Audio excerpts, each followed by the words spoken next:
So the geologists have identified where they think economic quantities of oil and gas lie.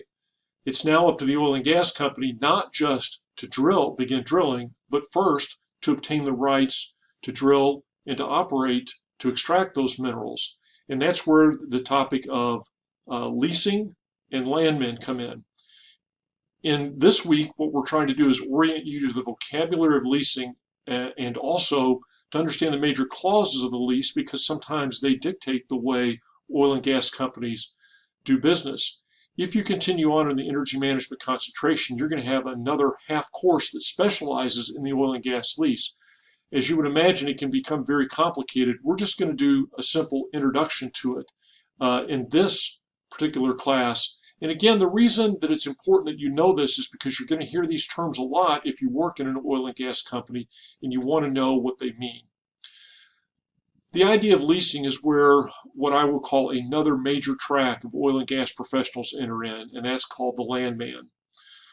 Land professionals are people who are, in essence, are the bridge between the oil and gas companies and the mineral rights owners. And when I say the bridge, I mean all things having to do that. If you want to look at it from a professional expertise, geologists identify where the minerals might be located. The petroleum engineers then do the work of drilling and operating that reservoir to maximize the extraction.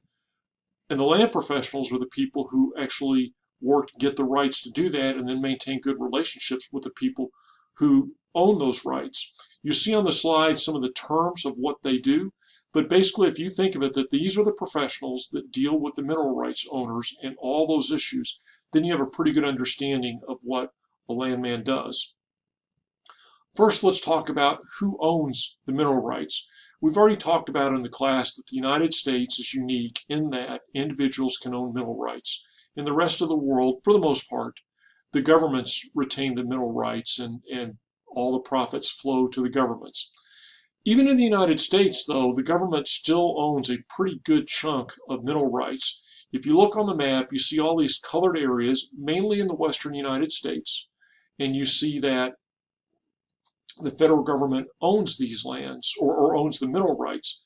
Very importantly, if you kind of look carefully, you'll see that they don't own much in Texas, but they do in southeastern New Mexico, which is where you have the also the Permian Basin is in New Mexico.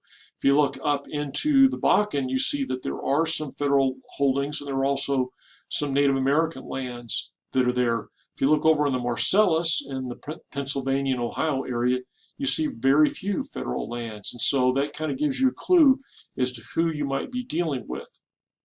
States also own lands as well. In Texas, there were several areas that were given to the University of Texas and Texas A&M systems as a source of revenue. And so I just went into a particular tool and called up these red boxes. These aren't the only areas where those universities get the royalties from the mineral rights, but it's some of them, and you can see that some of them are in the heart of the Permian.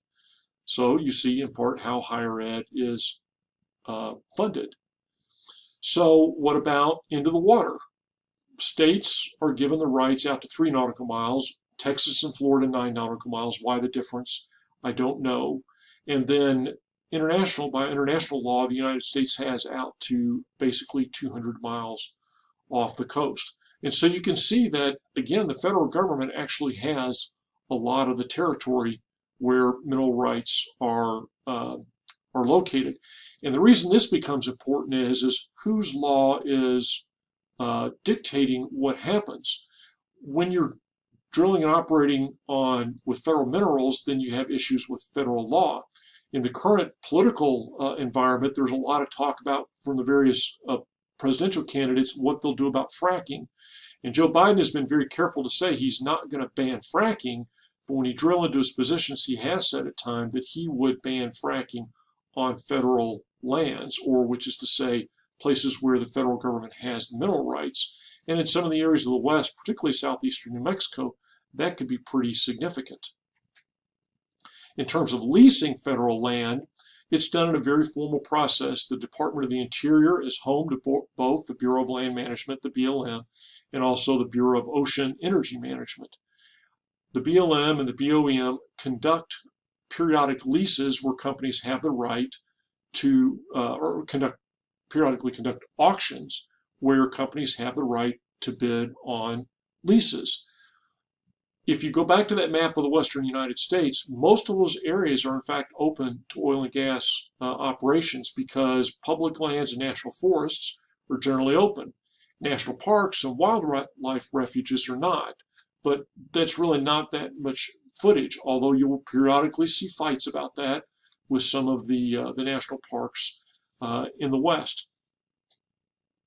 States also have their own procedures for leasing state lands. The Texas General Land Office is who handles this in the state of Texas. They control about 13 million acres worth of mineral rights. In the New Mexico Land Office, they also control about 13 million acres of mineral rights. So kind of a juxtaposition of, even though Texas is a much larger state, New Mexico has the same amount. My brother-in-law was formerly the land commissioner in New Mexico, which runs the state land office. And so his office was responsible for running the auctions for oil and gas leases. And the state of New Mexico does have some of that territory down in the prime of the Permian. Oklahoma controls a little less than 1 million acres, so for whatever reason, not nearly as much land under state control in the state of Oklahoma. Let me stop here and summarize that we've looked at who owns the land, federal, state, individual. And now let's start getting into, in the next video, talking about the particulars of leasing.